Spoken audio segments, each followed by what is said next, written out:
When you look at where the 49ers are right now, this feels like one of those defining off-seasons where playing it safe just isn't good enough anymore.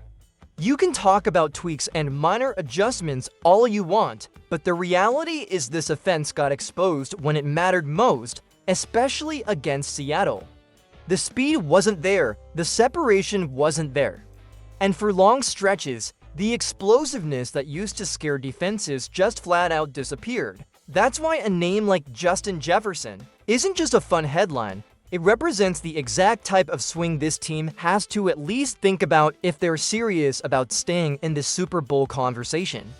I've said it before and I'll say it again now, this offense needs to get faster, more dangerous, and more talented on the outside. You saw it against the Seahawks when that secondary sat on routes and dared the 49ers wide receivers to win one-on-one.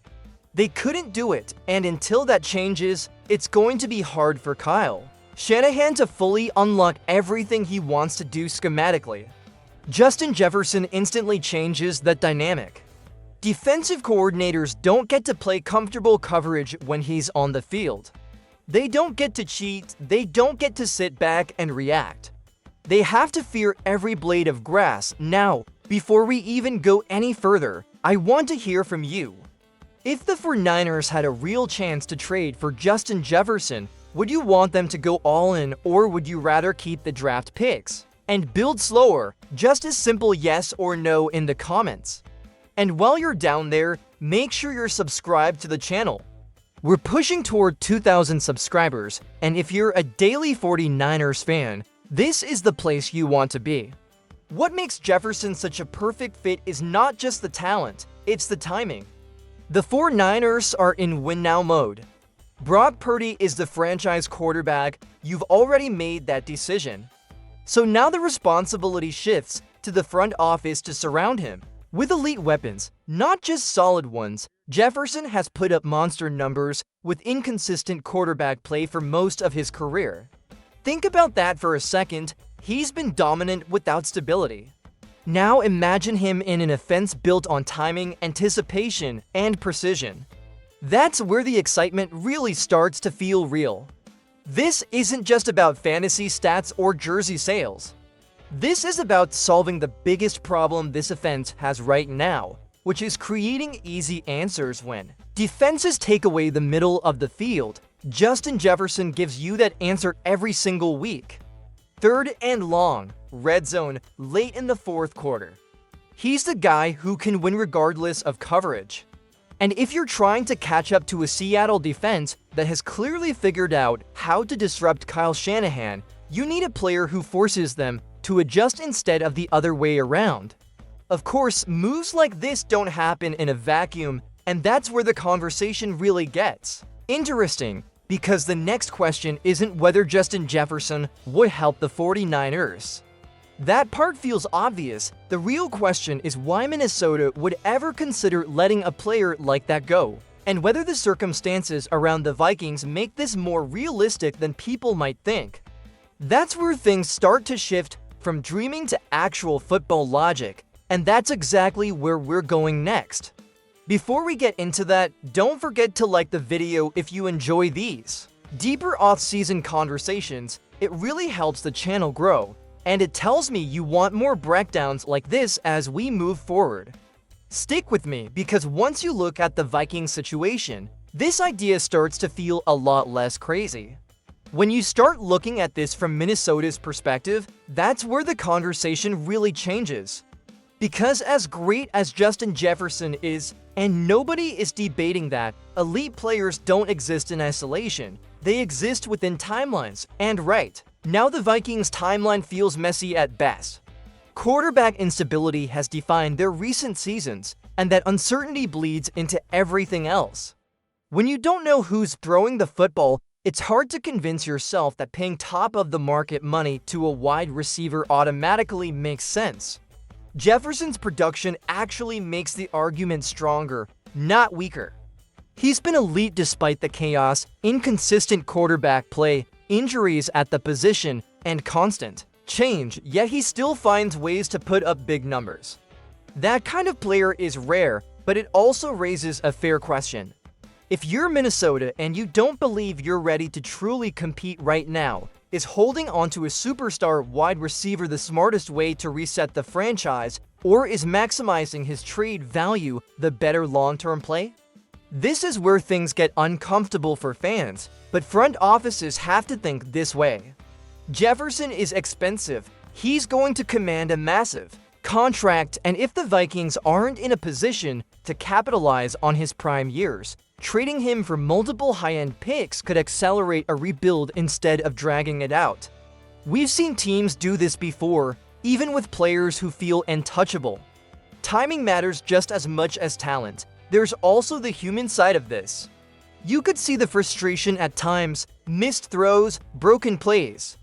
Body language that suggested he knew he was doing everything possible while the situation around him wasn't matching his level. That doesn't mean he wants out, but it does mean the relationship isn't as simple as it once was. And when you add in organizational uncertainty, it opens doors that normally stay closed. Let me ask you this and be honest in the comments. If you were running the Vikings, would you rather hold onto Jefferson and hope the quarterback situation fixes itself, or would you trade him for a haul and start fresh? And while you're answering that, make sure you hit the like button if you enjoy breaking down both sides of these big off-season debates. It helps more than you realize. Now flip it back to San Francisco. This is where the contrast becomes impossible to ignore. The 49ers are built to win right now. The quarterback is in place, the system is proven. The roster, even with its flaws, is closer than most teams in the league. That's why a trade like this makes so much sense from their side. You're not asking Jefferson to carry a rebuild, you're asking him to be the final piece, the player who tilts coverage and opens everything else up. And that's what makes this entire idea feel less like fantasy and more like a real football conversation. It's not about whether Jefferson is worth it. It's about whether the Vikings decide their future is better served by moving forward differently. If that door cracks open even a little, the 49ers should be one of the first teams knocking. Because while Jefferson represents the future, the next topic represents the past, and it's a lot more complicated emotionally. George Kittle said something that caught a lot of people off guard, and it reopened a conversation most fans thought was closed. That's where things take a turn, and that's what we need to talk about next. When George Kittle talks, people listen, and that's exactly why his comments set off alarms for a lot of 49ers fans. Because this wasn't just a throwaway line or a vague compliment. It felt intentional. The idea of past friends coming back immediately brought one name to mind, and that name is Deebo Samuel. A year ago, this conversation would have sounded ridiculous. Deebo was unhappy, the relationship felt strained. It ended with him being traded out of town, and at the time, it felt final. And yet here we are, talking about the possibility of a reunion. Emotionally, it's easy to understand why this pulls people in. Deebo had one of the most electric peaks we've ever seen in this offense. When he was at his best, he was a nightmare to defend. He brought an edge, a physicality, and a versatility that defined that era of 49ers football. So when a leader like Kittle hints at the door not being fully closed, fans naturally start to wonder if maybe there's still something there. Now, from Deebo's side, his year away adds another layer. He goes to Washington, links back up with Adam Peters, and plays a full season in a different system. Statistically, it wasn't dominant, but it also wasn't a disaster. You saw moments where he looked lighter, a bit more explosive, like he had something left in the tank. That's enough to spark hope. And when you factor in that he's heading toward free agency with a more affordable projected contract, it suddenly feels like a possibility instead of a fantasy. But here's where I want to pause and ask you something directly. When you first heard Kittle's comments, did you feel excited or skeptical? Drop one word in the comments that best describes your reaction, and if you haven't already, make sure you're subscribed. We're closing in on 2,000 subscribers, and this off-season is going to be loaded with moments just like this. The tricky part is separating emotion from reality. Debo didn't just leave because of money. He left because of role touches and frustration. That doesn't disappear just because time passes. And from the team's perspective, the offense has changed. The priorities have shifted. They're trying to get younger, faster, and more explosive. Nostalgia doesn't always fit into that equation, even when the memories are great. That's why this conversation feels so uncomfortable. You can respect what Debo meant to this team and still question whether bringing him back makes sense. Leadership matters, chemistry matters, but roster construction matters too. And as much as Kittle might love the idea of running it back with familiar faces, the front office has to think bigger than that. Because once you strip away the emotion, you're left with a simple but tough question. Does bringing Debo back actually move this offense forward? Or does it pull it backward into something it's already grown past? That's the line the 49ers have to walk this offseason, and it leads directly into the final verdict. We've talked about the dream addition. We've talked about the emotional reunion. Now it's time to be honest about what this team truly needs if it wants to catch up and move ahead. This is where the conversation has to get real, because sentimentality can't run the offseason. The 49ers don't need to relive the past. They need to build the next version of this offense, and that requires making decisions that aren't always comfortable. When you look at Debo Samuel objectively, not emotionally, it becomes hard to justify a reunion. The player he was at his peak is not the player he is now, and the league doesn't slow down to wait for anyone. Debo hasn't been a true top-tier wide receiver for a while. That 2021 season was special, but it also stands alone. Since then, the explosiveness has dipped, the consistency hasn't been there, and the production hasn't matched the contract or the expectations. Even in Washington, where he showed flashes, he wasn't a dominant force. And that matters because the 49ers don't need flashes. They need sustained impact. The bigger issue is fit. This offense needs to get cheaper, younger, leaner, and faster. That's not a slogan, it's a necessity. Defenses like Seattle have caught up. They're faster, more disciplined, and better prepared to take away what the 49ers used to do best.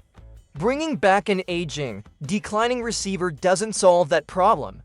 It complicates it, especially when you consider roles. Debo isn't coming back to be a role player in his own mind, and the offense can't afford to force touches just to keep someone happy. At this stage of his career, Debo is more of a gadget option than a true wide receiver you build around. That's not an insult, it's just reality, and if you're trying to maximize Brock Purdy and modernize the offense, you need players who win with speed, separation, and route precision. That's where the contrast becomes obvious. One option looks forward, the other looks backward. So let me put it to you directly. If the choice is swinging big for a player like Justin Jefferson or allocating those resources toward younger, faster weapons through the draft and smart value signings, which direction would you go? Drop your answer in the comments, and if you agree that this team needs to evolve instead of recycle, hit the like button and help us push toward the 2,000 subscriber goal. The 49ers are still close. That's the most important thing to remember.